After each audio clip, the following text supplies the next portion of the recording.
Hello, everybody. Just really quickly, I wanted to give a word of encouragement tonight. I was looking down my timeline earlier today, and I'm looking down from different people asking for prayer for so many crazy situations. People are losing their children. People are in the hospital. People's finances is all messed up. People have lost jobs. People were facing, surgery, and people are losing their businesses. Marriages are being ripped apart. People's husbands are not coming home. Their wives are not coming home. Single parents are frustrated. People's children are dying. People's children are dying. And I'm looking at this timeline, and I was thinking about and being reminded of when Daniel was thrown in the lion's den. Daniel was thrown in the lion's den, and there was no way out. There was no way out. Daniel was thrown in the lion's den for serving God. Some of you guys, you're saying, God, I serve you. God, I'm in ministry. I'm doing everything you tell me to do. And here the enemy has shown up on my front door. And I was thinking about how Daniel was in the lion's den. And when he went into the lion's den, I can only imagine Daniel saying, I serve a God that created the lion. I serve a God that can tame the lion. So I'm not going to put my focus on the lion, but I'm going to shift my focus on my creator, because greater is he that is in me than he that is in the world. Greater is he that is in me than he that is right here in this lion's den. Come on, somebody. I am reminded of the three Hebrew boys, Shadrach, Meshach, and Abednego, when they were thrown in the fiery furnace, agreeing, greater is he that is in me than the fire. And what I love about God is he showed up in the fire with them. He showed up in the fire with them, and he protected them. And what I want to tell you tonight is you are protected, just like Daniel was protected, just like the three Hebrew boys was protected. And I want to say something else too. I'm reminded when the children of Israel, when Pharaoh sent their army, and their army outnumbered those children of Israel, and they got scared. They asked Moses, like, wasn't the graves, big enough back there? Why would you bring us here? They didn't trust God. They didn't trust God because the enemy had came so close to them. They began to doubt, like, wait a minute. God, they're right here. The enemy, just like y'all, just like you, just like in the situation you are right now. You are facing life and death in some situations in your life. You don't know which way is out. You don't see a way out for some of you guys. You are facing eviction notice. Your house is going to be foreclosed, and you saying, God, and right at the last minute, right as Moses said, stand still and see the salvation of the Lord. Some of you guys, God is saying, I need you to seek my face. He said, I need you to stand still, meaning get quiet, and then lean not to your own understanding, and in all your ways acknowledge me, and let me direct your path.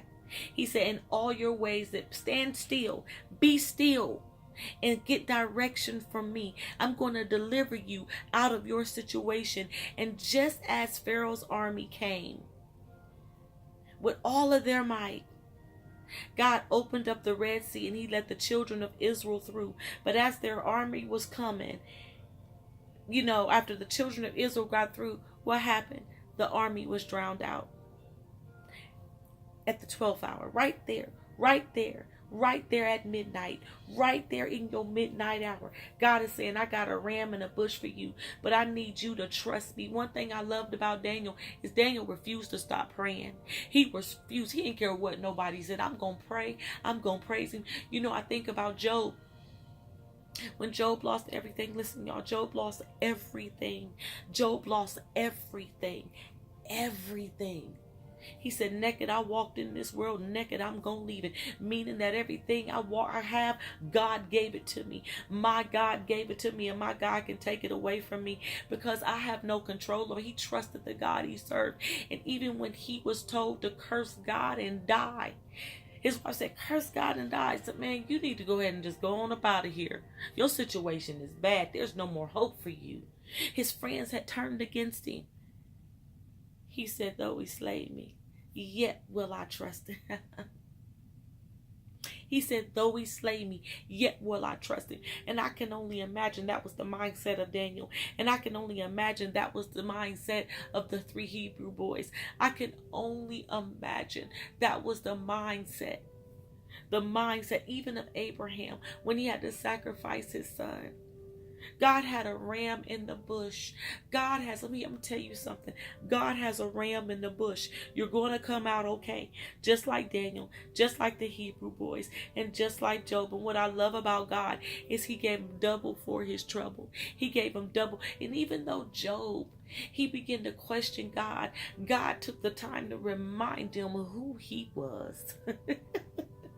So I'm going to tell you today, listen, let me tell you something. Don't you let your circumstances separate you from God.